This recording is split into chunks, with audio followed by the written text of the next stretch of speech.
What's up everyone, Drew and Hunter from Misfit Athletics, and today we are talking about the tempo deadlift.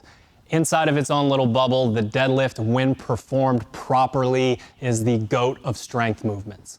Step outside of that bubble, you're probably a competitive CrossFitter if you're watching this video, and we cannot put the heavy deadlift on you in programming over and over and over and have it zap your central nervous system when you have all of the modalities and energy systems to focus on. But we still got to do the movement, we still got to get better at it, we still need to get stronger.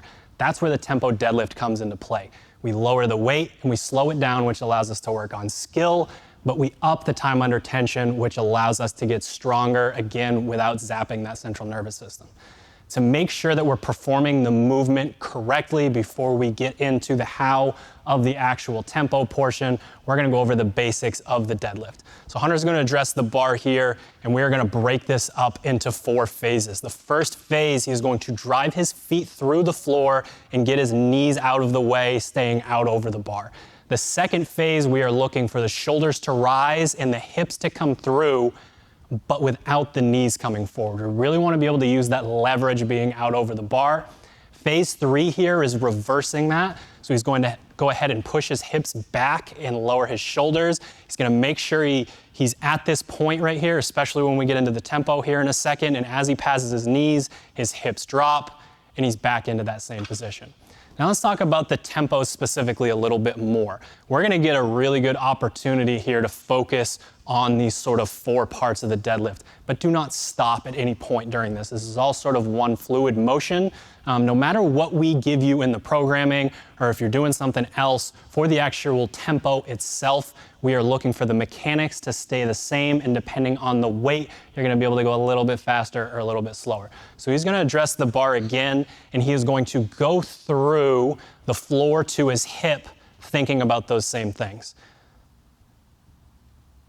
Good tension there, and then he pushes his hips through, and on the way down, he loads really well. Can go slower, even so, on the way down and still stay safe. He has that tension. Go ahead and pull your hands off the bar there.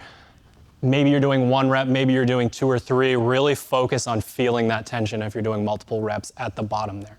Now I'm gonna have him go one more time because we see a really common fault here. When we slow it down, almost everyone can relearn that basic skill of going from the floor to the knee. But one of the issues that we see when people do the tempo deadlift is they get to the knee, and instead of letting the shoulders rise and the hips come through, they get that scoop motion where their knees come forward.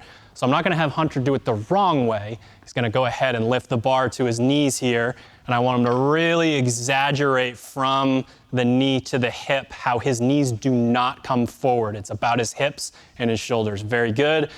Now, just for fun, I'm gonna make you go super slow back on the way down. He's gonna load really well. He's gonna feel tension in his hamstrings as he starts to pass the knee. That's when the knee gets to bend. And I think we've tuckered him all out. So in summary, we're doing the tempo deadlifts to make sure that we understand how to drive through our feet off of the floor. And then once we get to the knee, the work is done. We just gotta make sure that we're pushing those hips through. We really wanna shoot the hips back when we're going down so we can feel that tension that we wanna be able to feel, especially when we're doing touch and go reps. Give it a shot. Good luck.